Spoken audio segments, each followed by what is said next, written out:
Hello అండి, అందరికీ షష్ఠి శుభాకాంక్షలు. ఈరోజు ఈ వీడియోలో ఫుల్ యాక్టివిటీస్ అన్నీ ఉన్నాయి. షష్ఠిలో ఏం చేస్తారు ఏంటి మన చిన్ననాటి గుర్తులన్నీ కూడాను. నాగుల చవితి రోజున అయితే మనం పుట్టలో పాలు పోస్తాము, చిమ్మిలి, చలివిడి, పూలు, పళ్ళు, ఆవు పాలు, గుడ్లు అన్నీ చేస్తాము. ఆ రోజు కుదిరిన వాళ్ళు షష్ఠి రోజున కూడా చేస్తారండి. అలాగే ఈ నాగదేవతకి ఇక్కడ గుళ్ళో విడిగా ప్రతిష్ఠించారు. ఇలాగా అక్కడ అందరూ పోసారు. ఇంకా శివయ్యకి గంగాజలంతో అభిషేకం చేస్తున్నాము. అక్కడ నాకు ఏది దొరకలేదు, అందుకే కొట్టిన కొబ్బరి చిప్పతోనే గంగాజలం అనేది పోసాను స్వామికి, మారేడు దళం పెట్టి. ఇది మెయిన్ గుడి అండి. 2 years బ్యాక్ కట్టారు మళ్ళీ, అంటే పాత గుడి ఉంది, మళ్ళీ రీకన్స్ట్రక్షన్ చేశారు. చాలా అద్భుతంగా ఉంది గుడిలోన. శివయ్య కానీ చాలా అద్భుతంగా అలంకరించారు, పైన డెకరేషన్ అవన్నీ కూడా. ఇంకా ఏంటి అంటే అసలు షష్ఠి అంటేనే చిన్నపిల్లల పండుగ.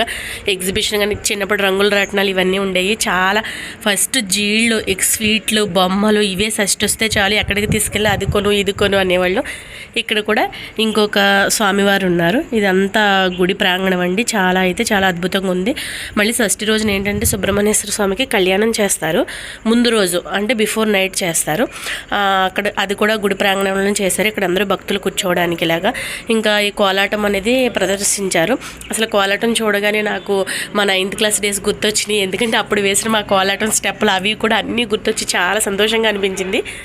ఇక్కడ మీరు అబ్జర్వ్ చేస్తే గణపతి సాంగ్తో మొదలుపెట్టి ఇది దిగు దిగు దిగు నాదా సాంగ్. ఎందుకంటే ఆయన సర్పం కాబట్టి నాగేంద్ర స్వామి రౌండ్గా తిరుగుతారు కదా, అలాగే చిన్న ఉజ్జి పెద్ద ఉజ్జీలు లోపల నుంచి వస్తూ చాలా బాగా చేశారు. చాలా సంతోషంగా అనిపించింది.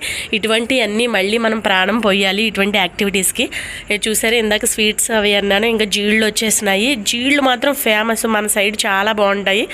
గట్టి జీళ్ళు ఉంటే మెత్తని ఉంటాయి. ఇంకా ఎగ్జిబిషన్ చిన్నప్పుడు అల్లరి చేసేవాళ్ళం కదా, గాజులు ఆడపిల్లలు అయితే ఇంకా గాజులు, బొట్లు, రబ్బర్ బ్యాండ్ ఇవే. ఇంకా అంత ప్రదర్శన అయ్యాక అన్నదానం కూడా చేశారండి. ఇంకా చక్కగా స్వామిని ప్రార్థించుకుంటూ స్వామివారి భోజనం చేశాము. అండ్ ఇంకొకటి ఏంటంటే మీ అందరికీ అనుభవం ఉండే ఉంటుంది. మనకు నచ్చిన పర్సన్కి ఏదైతే ఇష్టమో అది కూడా మనకి చాలా ఎడిక్ట్ అయిపోతాం దానికి. అది ఏదైనా కానివ్వండి, ఏ థింగ్ అయినా కానీ. అలాగే నాకు ఈ ఊరంటే చాలా ఇష్టం. ఎందుకంటే నేను పుట్టినూరు. అలాగే ఎందుకంటే మనకి మన అమ్మలతోనూ అమ్మమ్మలతోనూ చాలా బాండింగ్ అనేది ఉంటుంది. ఇది చిన్న రోడ్డు ఉండేది అప్పుడు, ఇప్పుడు హైవే వేయడం వల్ల మా ఇల్లు కూడా కొట్టేశారు. అదొకటి బాధ తప్ప మాకు అంతా